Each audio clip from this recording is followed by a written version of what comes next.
hunting, fishing, cooking, camping, conservation, travel, gardening, photography, family. Family. Family. This is the Outdoor Rules Podcast.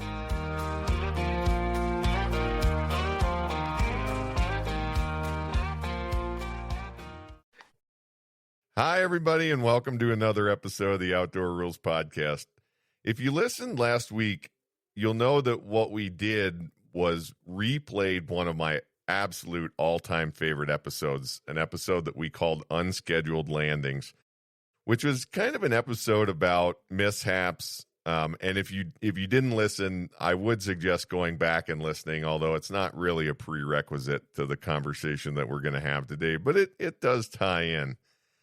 And one of the things that we did in that episode, or maybe the centerpiece of the episode, was we told a story about a boating incident that happened to the folks who are on the podcast today. Now, I don't want to recap that because if you haven't listened, you really need to go back and listen to it. It's kind of become part of Rule family lore. But what it did do was to kind of inspire, and we've been talking about for a little while doing a boating episode.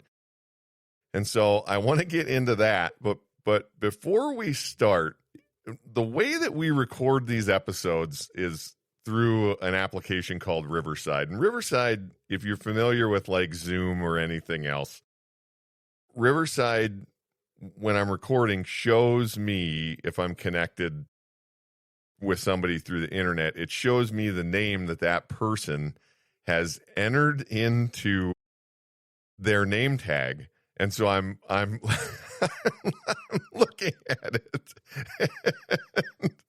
And I don't quite know how to open this, but Matt, my brother Matt, is here. Say hi, Matt. Hello. Poppy's here too. Good afternoon, Mr. and Mrs. America and all ships at sea. Oh boy. So Matt for years has had an alter ego. Or at least that's how I describe it.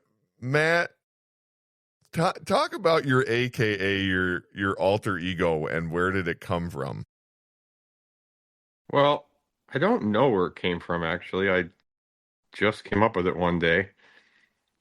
And my alter ego is Burps Flanagan. Burps Flanagan. And for years now, every time I go to vote and I have the option to write in candidate names, when I get to some obscure local office and I don't have any idea who the candidates are or what their positions on anything are, and it's something that I would normally just skip because I don't know anything about, I write in Burps Flanagan as my writing candidate. So Burps Flanagan has received one vote in many elections over the last 20-some years, both in Montana and here in New Mexico. Although I can't remember how we write in candidates in New Mexico, but it doesn't matter. Anyway, Burps Flanagan is what I think Matt was going for as his screen name here, but it's not actually Burps Flanagan on my screen. It is Burb Flanagan, B-U-R-B. So I'm guessing that one of my children may have set that up for me. I hope so. That makes it even better. So it's Burb Flanagan or Burps Flanagan's first appearance on the podcast.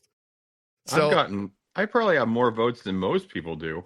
Well, I guarantee you have more votes for local offices in Montana than I do. You may have won an election somewhere. Yeah, they might be looking for me. That's true. Run the water department or something. Right, exactly. You might be a coroner in Livingston. So what really inspired me on the near-term scale to try to record this episode is that I was boating last weekend, which was the 4th of July weekend, which I think everybody that knows anything about boating can attest. It's like the worst possible weekend of the whole year to go boating.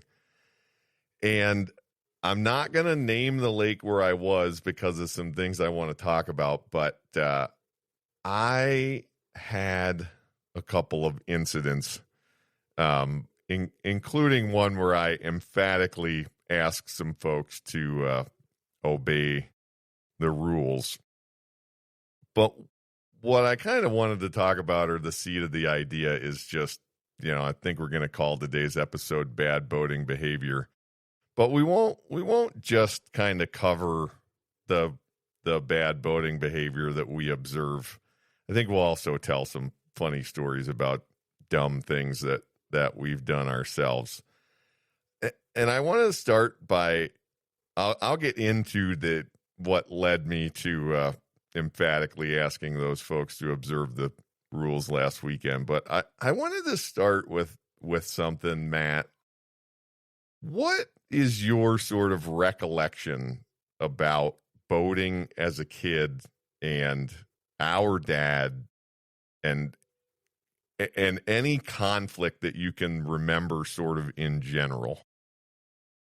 Conflict? I never had any conflict. Well, I mean, boat ramps always create conflict. That is where I think this episode will really center. We might get into a few things on the water, but this is really more about boat ramps. And there's two things that I remember. And one time when I remember our father, as I put it, emphatically asking somebody to do something. Do you have any of those kind of specific memories, Matt? No, I mean, I don't remember any specific times where it was especially emphatic. But I mean, I remember plenty of times when there was harsh words between people at boat ramps. Dad, do you have any idea what I'm leading into? I do not. No. Well, it's probably bad memory, but no, I don't recall it. We used to launch in Lewis, Delaware, a lot. Dad, was that at Cape Henlopen, or where was that boat launch exactly? Well, when you come into Lewis and on the main street, right before you cross the canal, you made a left and it went in there about a block, and it was right along the canal. It has now been closed, I think, and turned into a park, and they moved the launch out closer to the Coast Guard station. So we would launch there into the canal, and then it was, I don't know, was it a half mile or a mile of no wake zone in the canal to get out to where you could run in the bay? I'm guessing about a mile. Yeah. But it was a busy ramp, right? Yes. In the summer. Very busy. And I don't know how it fits with the story, but also it wasn't a very large parking lot, so everybody tried to get there early. I mean, I'm talking about right before light or just as it's getting light. Right. Yeah. And so you get there and you get in line, and on a busy weekend, there was usually a substantial line, and you had to wait sometimes for quite a while. I mean, 30 to 60 minutes to launch. If you just, a lot of times we would drive from home, so we drove 3 to 4 hours to get there. And then, of course, we wanted to get out fishing. So, yeah. Yeah. But it was a wait, right? Yes. Often. Yes. If it was busy, it was a wait. Right. Very seldom was there ever not a wait. Right. And so one of the things that I remember from this and took from it and replicate myself is that you never hold up the line, right? Right. Try not to, yes. And so you get to the ramp. This is typical for all of us. You get to the ramp and your coolers are in your truck, and you got kids and sunscreen and snacks and all the other things maybe that aren't actually in the boat, and you gotta unstrap the boat. You gotta, if you have transom savers holding your motor up, you take those out. You do everything to get ready so that when it is your turn. He missed a step. What was that? What's that? You put the plug in. You put the plug in. I do intend for this episode to be somewhat instructional for anybody who doesn't do a lot of boating or is thinking about getting into boating. So you're right, Matt. That is a very important step. So you do all of that stuff as you're waiting in line. You're maybe slowly moving up the line, whatever. You get people in the boat. You get everything is ready to go so that when you get the chance to back down the ramp, you launch the boat, you get out of the ramp, and the next group of people can go. That's the theory, right? Correct. How does that work in practice, Dad? That very seldom works in practice because the dumb people ahead of us. And specifically, the two things that there are two things I remember you getting upset with people about to the point where you maybe would speak up was, one, people would wait in an hour-long line, back down the ramp, and then start putting coolers into the boat, unstrapping the boat, doing all of those things that they could have done in the hour that they were waiting. Right? And then the docks, so you have the boat launch, but then you also have the docking situation, right? So you get the boat off the trailer. Whoever's driving the truck at least needs enough time to go park it and come back and get in the boat. And what I remember about the docks at Lewis is that they were L-shaped. Is that your recollection too? Yes. And so the idea is, if there's more than one person, whoever stays in the boat while whoever launched the boat is going to park the trailer, whoever stays in the boat, basically their job is to move the boat out of the way around the L on the ramp so that the next guy can launch, the next group of people can launch.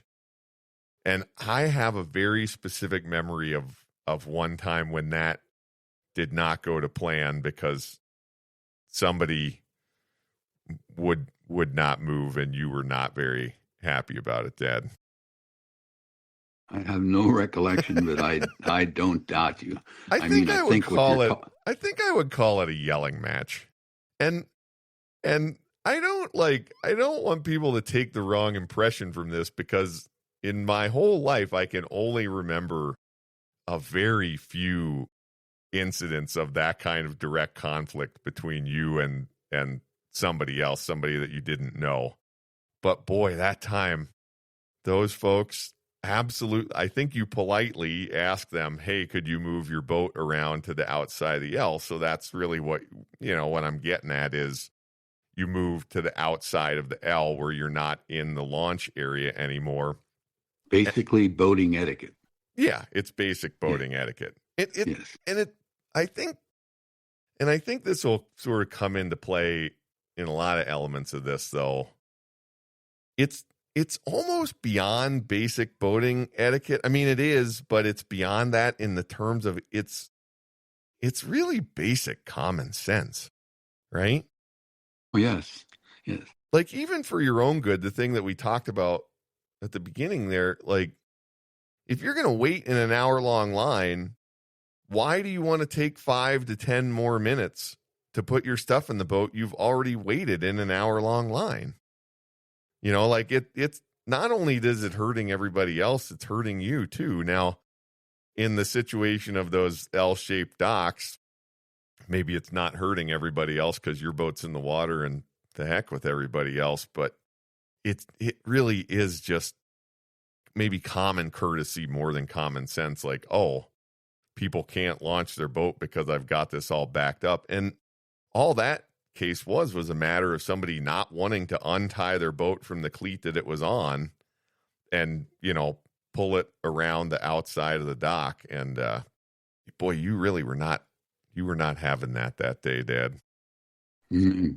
Can't hardly believe this. And,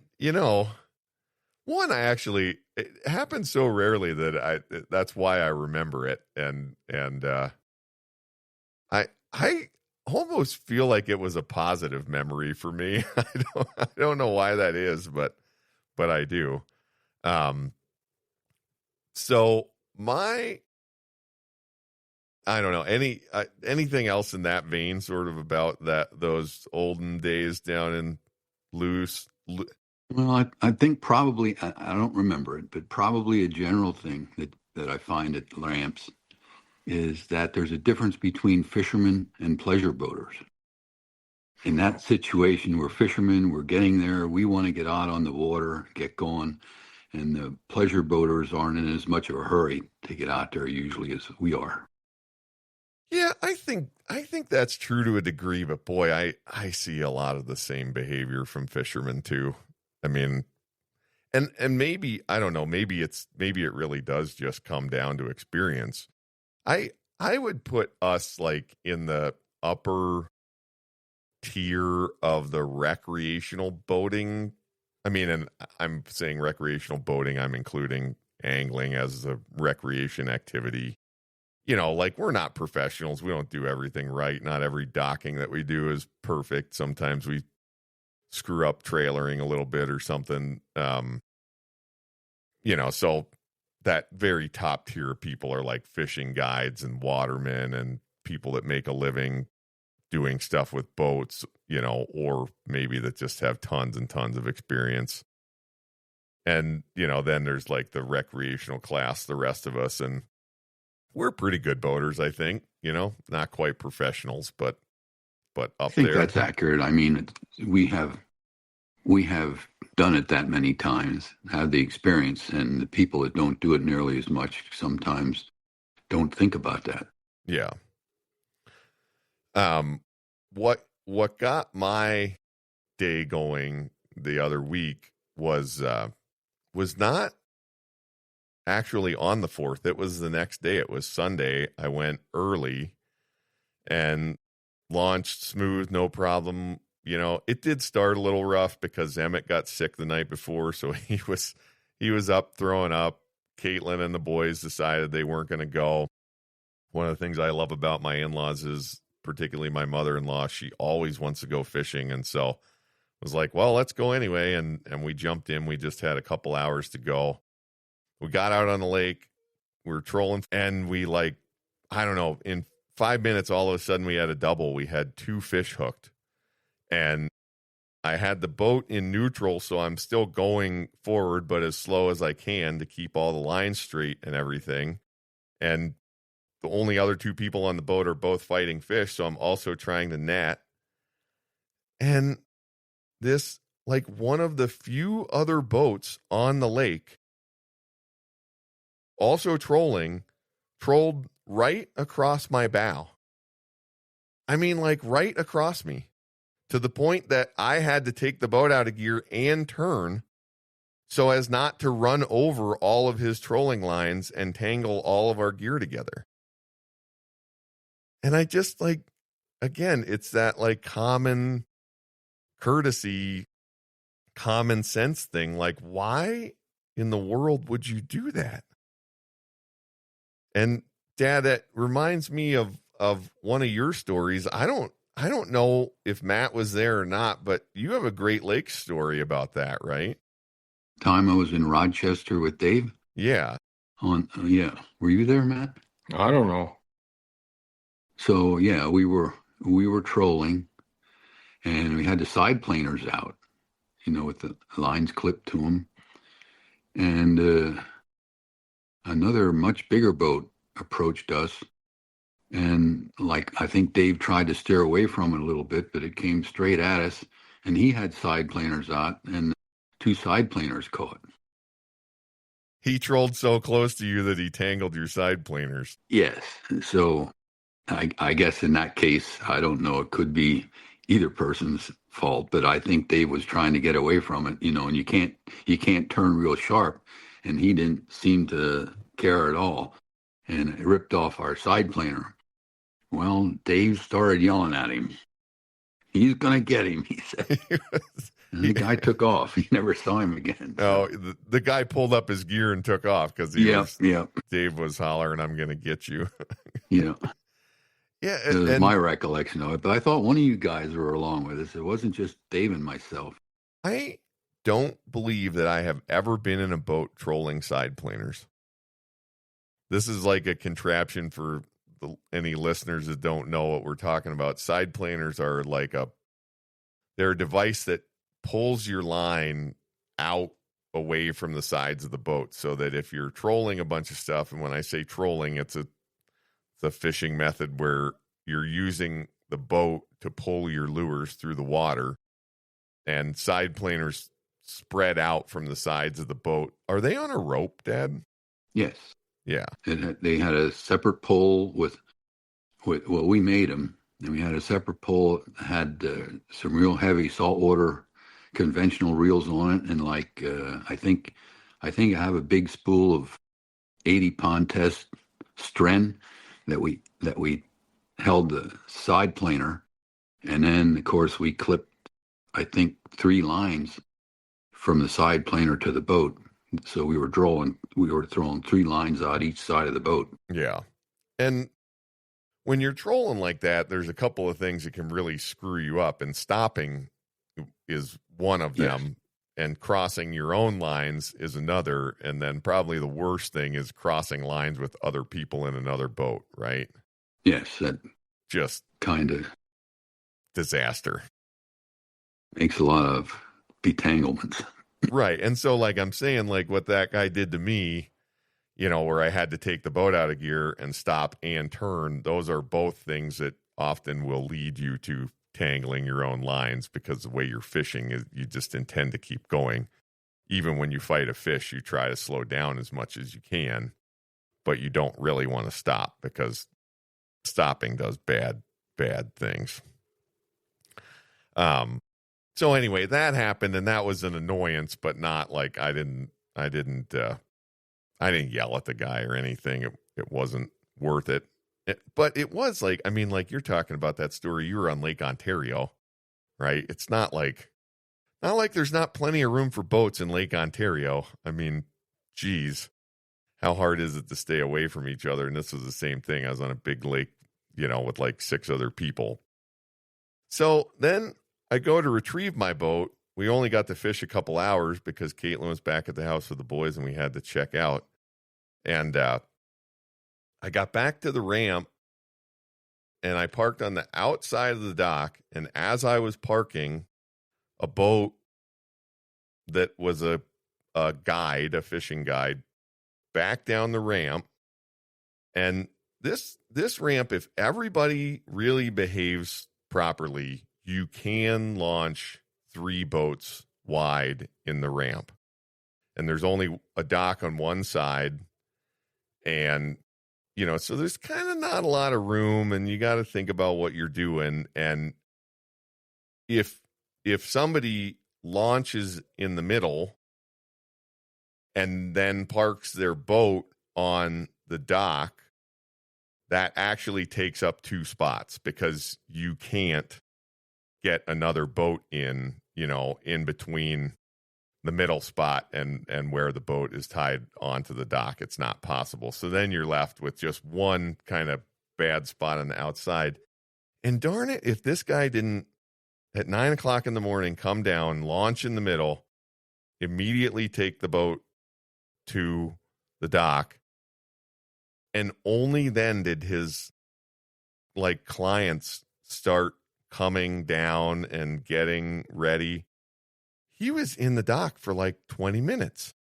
So whatever, I'm able to get it. That was also an annoyance. Felt discourteous, but I was able to get around him. Got the trailer in the water. No, I'm sorry. He's doing that. That has annoyed me. I tie my boat up on the outside of the dock.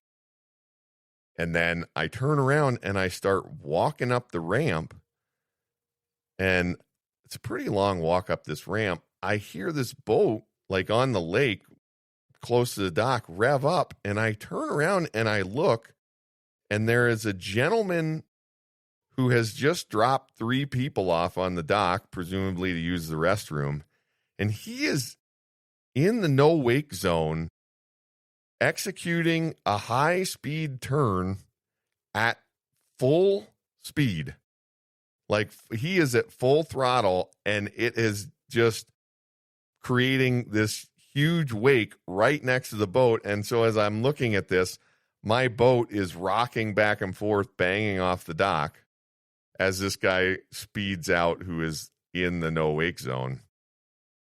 And that was the point at which I maybe had enough of other boaters, because I asked the folks who were walking up the ramp if they were associated with that gentleman, and then I told them that they needed to inform him about what the no wake zone meant.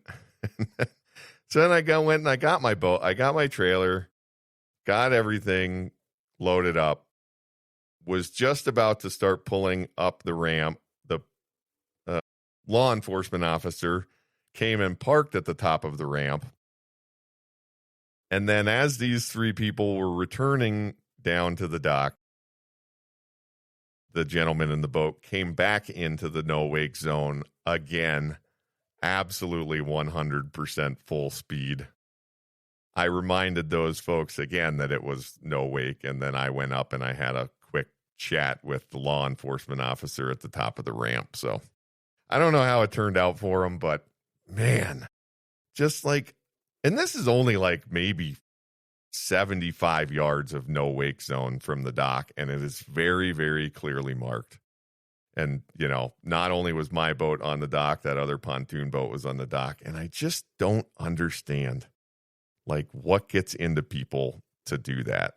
So that's my story and kind of the inspiration for talking about bad boating behavior today. Matt, have you had any incidents recently of folks doing silly stuff? There's always a person that doesn't launch their boat fast. But other than that, not really. Yeah. I mean, I haven't had any problems with no wake zone issues or anything that was really a law enforcement violation, mostly just inconsiderate. Yeah. Dad, I heard there's an indecent exposure risk at some local lakes. No comment. You're going to have to comment, Dad.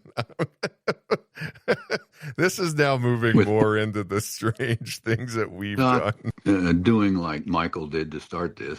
I won't name the lake. That's to protect you. But it's not like the Fish Commission's office is on that lake nearby. Oh, yeah. Thanks. So, but anyhow, my cousin wanted to go fishing, and he was starting work at 9:00. So we wanted to go as early as we could.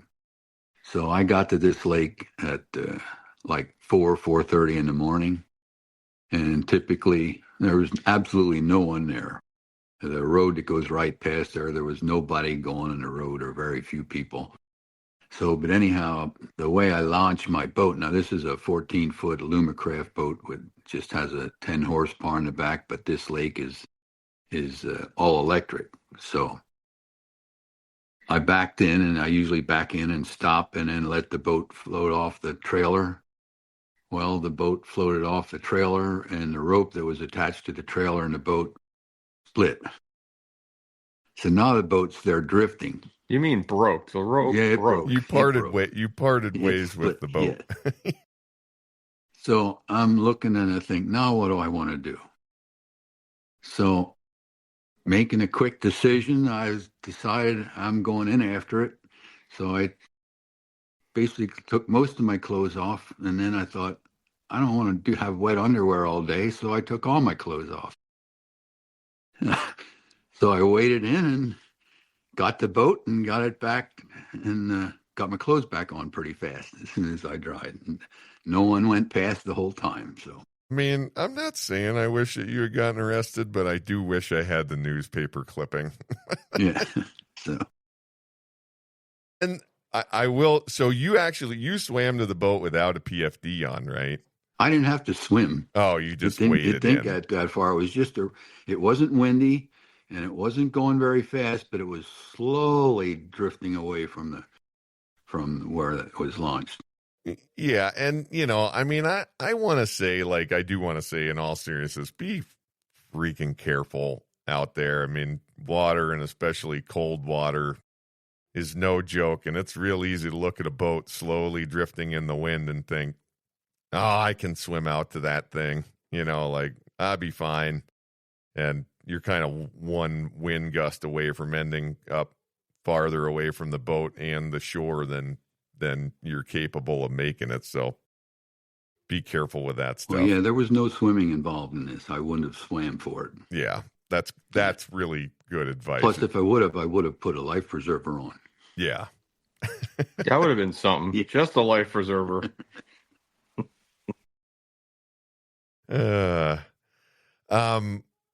we mentioned, so this has been like, a lot about boat ramps. I think a lot of the adventure happens before you ever get to the boat ramp. That's kind of my experience. Matt, you and Mark had one of those. Was that coming home from Cape Charles? No, it was going a year ago. Yeah, tell the story. Oh, it's a 6-hour drive. We were probably 4 hours into it.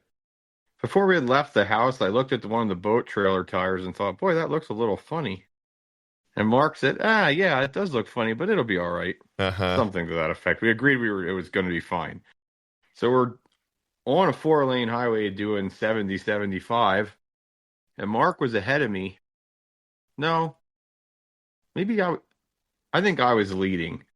But anyway, Mark says, hey, there was a big thump, and I don't know what's going on. The driver's side fender on the boat disappeared.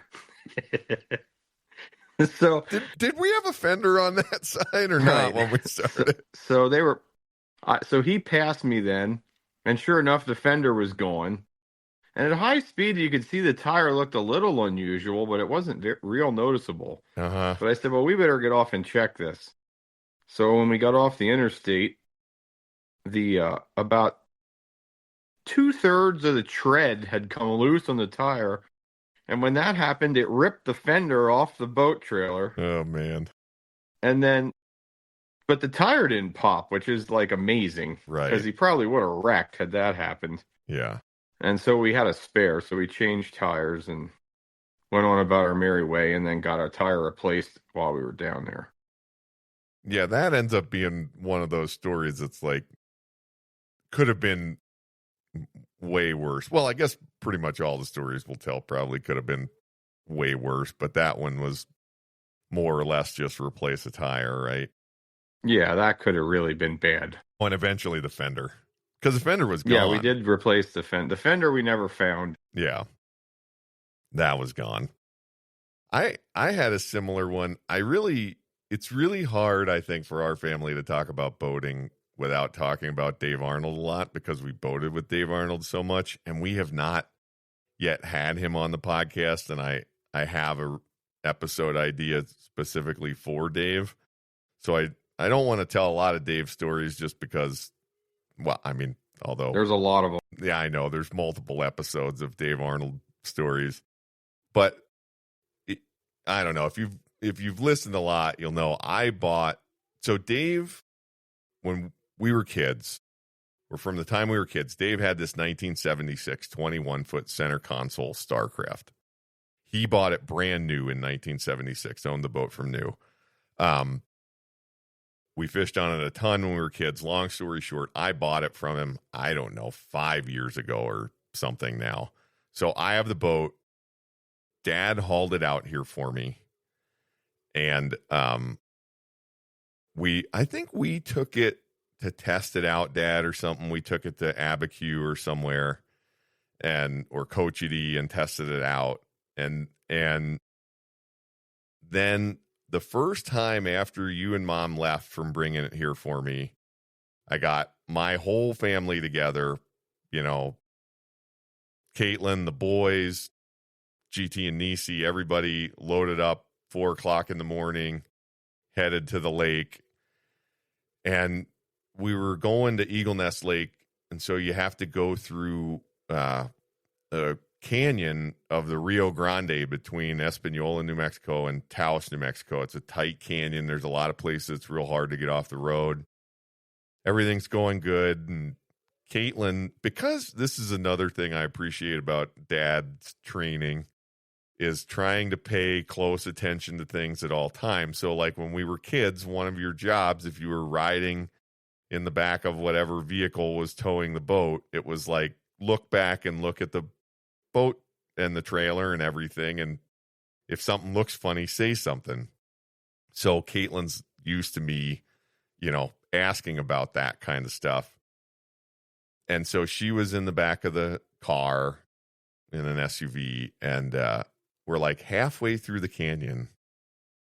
And Caitlin says, "Hey, Mike." I'm like, "Yep." She's like, "I think something just flew off the tire." Like, what? She's like, "Yeah, on the driver's side tire, I think I saw something fly off." And I glanced at it in the mirror and like, "Nah, it's fine." And within 15 seconds, that tire had the wobbles so bad that I was like, oh no, like I'm going to lose the whole thing. And so I'm slowing down. And luckily I was at like the one spot in that stretch that was big enough that I could pull everything over, truck and boat and trailer over. And there was that hub, that the bearing inside the hub had failed. And I guess when it failed, I was going so fast that it caused the entire hub to fail. And there literally was nothing holding any of it to the trailer anymore. Like we got out, we looked at it, we're like, oh no. We put the jack under that side, and I pulled the whole tire, hub assembly, everything right off the axle. Spline on the axle's all worn down totally. Everything is messed up. Just like, I don't know. I mean, talk about like could have been so much worse. Like Matt, you're saying, if that had just totally come off and I'm on one of those big curves in the canyon next to the Rio Grande, we might have ended up in the river. But somehow at least the boat would have floated. Yeah, I don't know, though. I don't know how that would have worked attached to the car. Oh. So you just pulled it right off the spindle. Pull the whole thing off. Yeah. There's nothing holding that whole hub assembly on anymore. And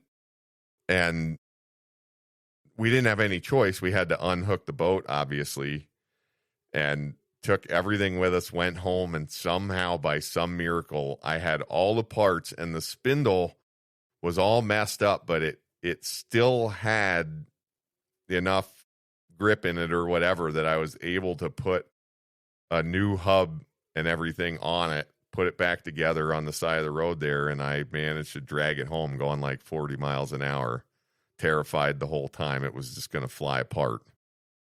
But I ended up having to I replaced the axle and replaced the whole assembly there. I remember several incidents with that boat. Now, the one I recall, especially, Dave wasn't there. Yeah, I want to tell that one. Yeah. You want to tell that one? No, I want you to tell that one. Okay. Yeah. Well, that was Dave and his wife had rented a house in Everglades City, Florida. And after he was in Everglades City, he was going to go up to a place in Fort Myers where they would stay. And he said to me, I'm going to drive the boat down. Would you come down in my Prius and then drive the boat home, and we'll take the Prius to the place we're staying in Fort Myers? I said, sure. So we went down, we fished for probably more than a week. And then we got the boat ready. By that I mean greased the bearings in the trailer and did all the other stuff. You guys did like all kinds of stuff, right? Didn't you take the tires off? Yeah, well, yes. So got everything ready, you know what I mean. We kind of looked over everything. Everything looked fine. So it had been an interesting trip too. We went up this one river in the Everglades and got to a place where it was kind of shallow. And Dave said he wants to go across the bay there that we were in. And I thought, it seems a little shallow. I don't know. I think the water was running out when we came in. So it was like on an outgoing tide. We got about halfway across the thing and all of a sudden we couldn't go anymore. So I think we probably spent 4 or 6 hours there just sitting in the boat in the middle of a bay. It was only like 6 inches deep. So, but anyhow, we got home from that, got the boat all ready to go. And so I left early in the morning and started driving. I had driven, I don't know, 60 miles, and I thought something just doesn't seem right. I don't know what it is. So I stopped and I looked and I felt the hubs and did different things. You know, I couldn't find anything was wrong. So I got back in the boat and I drove maybe 10 or 15 more miles, and I just went through an area where there were a whole bunch of auto dealers and things right along the road, got to a light and started out from the light and went about, maybe a quarter mile, and all of a sudden, thump, there's this thump. I thought, what's going on? I look back and the boat's jumping, and I look over to the right and the one wheel passes me. Uh-oh, I got a problem here. So I pulled over as soon as I could, and I watched the wheel. It went like 200 yards up the road and finally went off the road into the right.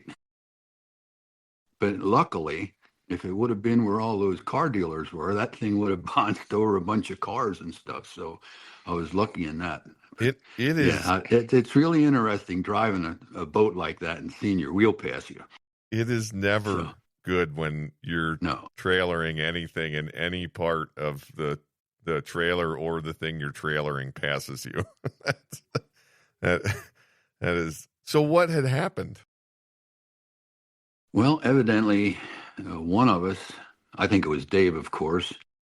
And he thinks it was you. No, he never said that. But he wouldn't have. He wouldn't have. Someone didn't fasten all the lugs. And the wheel was just started evidently a little bit on the lugs, but it eventually wore all the lugs off. And I guess the last couple probably broke off. Uh-huh. And you guys were both retired at the time of this incident. Yes. This is one of those I chalk up to old guys. It's possible, yes. So did it, were the studs gone too, or just the lug nuts? Oh yeah, the studs were in the spindle yet. But the nut part or the outside part, never saw any of them. They fell off somewhere back the road. But then didn't somebody come to your rescue? Yes. Didn't the gentleman show up and say he saw it happen or something? Yes, yeah, and he actually had a repair business. And like you with the hubs, you said you had a hub to put on. Dave, we always had extra parts. He had a whole hub to put on that I just would have had to dig the jack out of the car and jack the boat up somehow. You know, I mean, the jack isn't always necessarily made for working on a boat. Right. And that kind of stuff. And the guy came and said, yeah, I got that stuff. I can fix that for you. I said, oh, well, I can. No, I'll get it. So he went and got a jack and came back and had all the stuff, and he fixed it. Nice. And then I said, well, what do I owe you? Huh? You don't owe me anything. So Good Samaritan. Where was that? I don't remember exactly what town it was in Florida, but it was like an hour and a half north of Everglades City. I don't even remember what route it was on. Well, there's good people. The whole rest of the way home then to Pennsylvania, I didn't have any problem. There you go. Yeah. Matt, you were saying earlier a story about a trailer tongue breaking in a. Yeah. What? I wasn't part of that. What happened? You remember that? It was at Blue Marsh. Yeah, I do. With the green weenie, the mirror craft. Yeah, the 16-foot mirror craft with a 40 or something. That we named the green weenie when you were in college. Yep. The green weenie. And the trailer, the main support. Yeah, that was a single. The main frame broke. Single frame going from the ball back to the wheels. It just had one tube. One tube, and it snapped when we were pulling it off the ramp at Blue Marsh. No, it didn't snap. I think it just... Well, the bottom rusted out and it broke. It was buckled. Still attached at the top a little bit. Luckily, we had Pop Grant there. Yeah, we tied ropes and ratchet straps around the boat and essentially used the boat as a frame to get it. Took the anchor rope and wrapped it around, like 20 times around the boat. Yeah. Hold the tube up against the boat to drive it home. I'm not going to say who I was working for when this happened, but there was an incident at a workplace that I once worked at where somebody was trailering one like that, and the tongue broke between like the ball and the fork, where it goes, where it winds out. The whole operation became disconnected from the vehicle, and he was gone about 60. And it went down the road for a little ways and then left the road and jumped the borrow ditch and went through a fence. The chains break? Yeah, everything. I think it broke after the connection for the chains.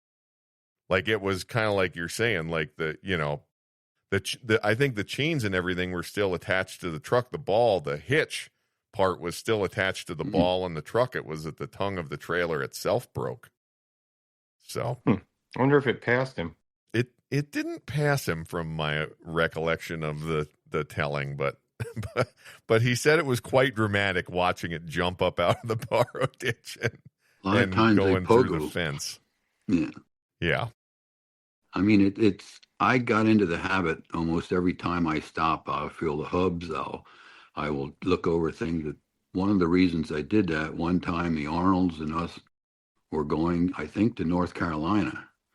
And we went through Norfolk, I think it was, and we stopped somewhere, and I looked, and like you're saying, the ball, where it goes over the ball, was there, but it had broken off, and it was just holding on by a little bit. So, oh man! Luckily, we were close to a Walmart, and they had a ball thing that we could, could put back on the hitch end. Yeah. Yeah, you said about feeling the hubs, and if you don't know what you're feeling for, is there's a bearing inside that hub, and if the bearing runs out of grease or fails or something bad happens, it creates friction in there and it gets hot. I launched a boat one time where I had driven it, from home 2 hours to the lake, got there, we immediately put our stuff in the boat, backed it down the trailer and backed it down the launch, and when it hit the water, I heard the hissing sound of the hubs. The hubs were that hot that it hissed when it hit the water. And luckily there was a repair shop at that lake at that time, because I didn't have anything to fix it, and I would have had to leave the boat there and go somewhere to get a bunch of parts, because I had let that one go too long without greasing it, apparently. Well, it's pretty much something that we generally always do, and I don't want to tell too many Dave Arnold stories, but I know your boat that you have now, with Dave, we decided we were going to Haverty Grace, and to do that, we went down, and where you hit Route 1, there's a Royal Farms right there, a store that we would stop at, a gas station, and we get out of the truck. Dave was driving. He went back and put his hand on the hub, and he started screaming. It was that hot. He got blisters on his fingers from just touching it. But yeah, you always touch it with the outside of your hand. Oh, well, that's why I learned that there. Yeah, you never touch it with your. And I'm sure he'll do that from now on too. He remembers that too. I mean, they get so hot they melt the metal together inside. They melt. They were really hot. Yeah, glowing hot. Well, this wasn't glowing, but it was hot. So, Matt, you mentioned that trailer incident at Blue Marsh. Tell the other Blue Marsh story. There's a story here we can't leave without telling, because he's talking about the Coast Guard Auxiliary. Yeah, that's the one that came to mind when he was saying we wanted to talk about it. Yeah, go ahead. So we were at Blue Marsh. I'm assuming fishing. Yeah. And the Coast Guard Auxiliary was there, and they run around and do safety checks. They can't fine you. They just go around and suggest you wear your life jackets or whatever. So it was the evening, and we were done for the day, and we'd taken our boat out of the water at the same time that the Coast Guard Auxiliary was taking their boat out of the water. And it was a big boat. Yeah. I would have guessed it was a 24-foot that's exactly walk around. What I would have said, yes. It had a little bit of a cabin on it. Yeah, it was a fiberglass, a big, heavy boat. And so it was two people, and one of them was in training. Yes, I think there were two ladies. Yeah. And so the person who knew more was also the person that could back the trailer down the ramp. So she went and got the truck. Well, it was a Ford Bronco and the trailer, and backed this trailer in. And it was a drive-on trailer. It was set up so that you drove the boat onto the trailer. You didn't really have to winch it on too far. And so the trainee was attempting to put this boat on the trailer, and it wasn't going very well because she wasn't giving it quite enough throttle to really get it onto the trailer. So finally, the woman in the truck says to her, "Punch it." I thought she said hit it, but something like that. So she put the throttle down against. She really did. She went from 0 to 100. She hit it. And she hit it, and the boat just took off, shot onto the trailer, pushed the bracket, the post that holds the winch down flat, and the boat ended up in the Bronco. Yeah. She hit it. She punched it. Yeah, she really gave it. She gave it throttle. So she did just what the lady told her. Oh yeah. She didn't mean quite that much throttle. No. And of course, we're there putting our boat in a trailer right next to this, 20 feet away, and just sort of staring in disbelief. And the woman looks at Dad and says, "Now what do we do?" And Dad's like, "I don't know." Yeah, because you're not getting it off either. You could not have backed that truck far enough into the lake to get that boat off of it without flooding the motor. Yeah. Wonder what they did. We actually don't. We stuck around for a while, but at some point it was like, well, there's nothing we can do here anymore. Right. Packing up, you know what I mean? So we were still nobody was hurt. No, nobody was hurt. Yeah. So I often wonder to this day how they got that boat off that truck. Right. And part of that story did remind me, we talk about people taking up the ramp and timing the ramp. And I do want to say,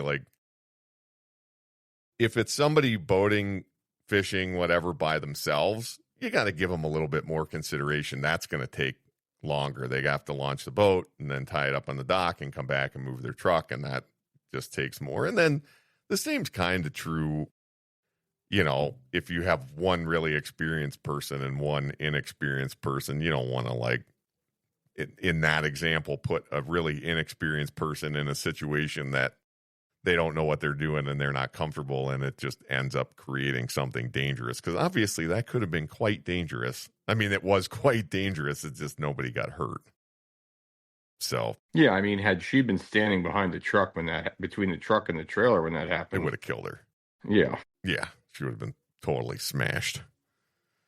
Boats, man. Yeah, I mean, there are times, and times probably you can remember. One big one is, did you put the plug in? Yeah. How many times did you forget to put the plug in, and then you want to get back to the ramp really quick to get back in the trailer if you don't have a pump? You know what I mean? I did it once in the last 10 years that I can think of, and we had some people in the boat that had never fished with us before, and the woman was sitting on the floor because we were going to run out, and she said, "My butt's getting wet." I was like, "You're what?" "Oh no." We're about half full of water here. We're going to have to get back to the ramp. So I remember the time that we were putting in at Port Deposit, and we put the boat in the Lund, and you left and you came back, and by the time you came back, the bilge pump was running. Uh-oh. And I'm like, uh-oh. So I turned the second bilge pump on, and then you tried to put the plug in from inside the boat or on the dock, and you fell in. Well, that's happened to quite a few times. And then you had no clothes. Normally you have a whole change of clothing, but for some reason on this trip, which you didn't, and then you wore a pair of my rain pants commando the rest of the day. There's a famous story about a family famous story about this too, isn't there, Matt? What's that?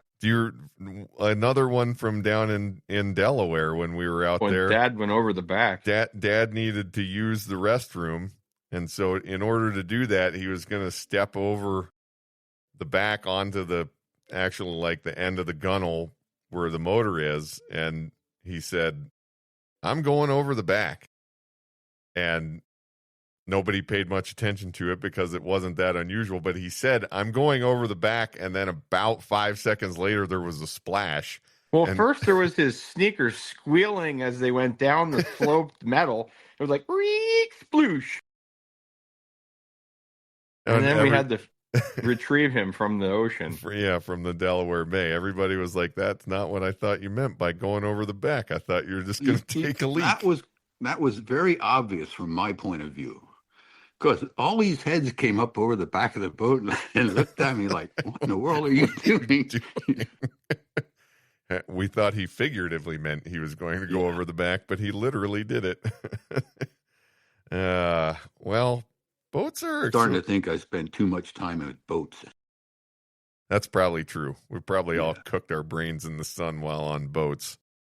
But I don't know, guys. I know there's lots more stories, but anything you want to add for this episode that we've missed? I don't know. Just be safe out there. Yeah. No kidding. This is one time when maybe safety first actually means safety first, huh? Yeah. Yeah. All right. Well, I can't wait until we have a chance to get Dave Arnold on here and talk some more about boats and boating, because we could definitely do one just about old boats.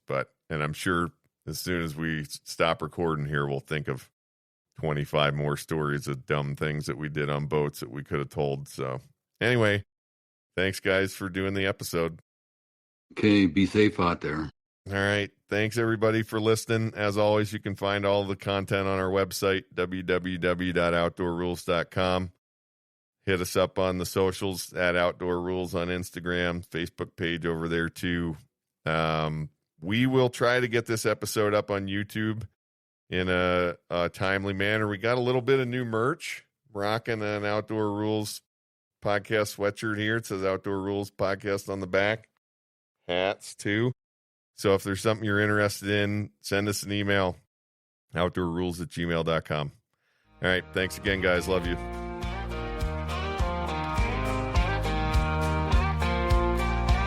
Hunting and fishing, the great outdoors, mixing history, laughter, love, and folklore, creating memories with family and friends. These are the trophies that matter in the end. Outdoor Rules.